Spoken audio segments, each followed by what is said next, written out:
How to install Safety Suite Plant Gateway.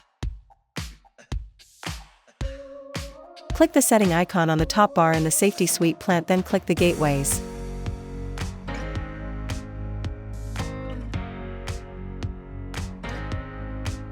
Click on the Add Gateway, put the gateway name, then Create.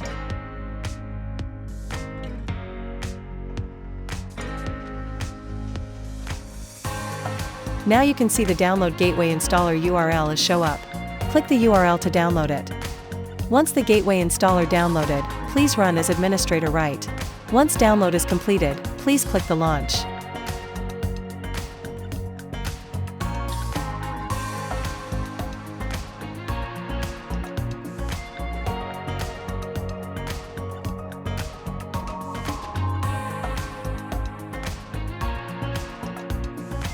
When the status is changed to started and connectivity status is changed connected, all things are completed.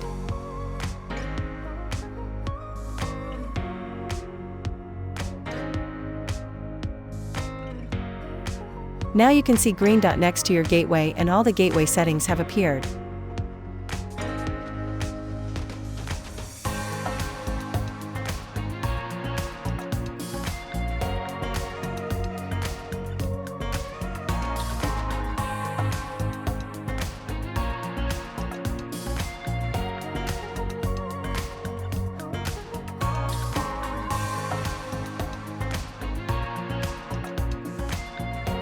Now you can use Safety Suite Gateway.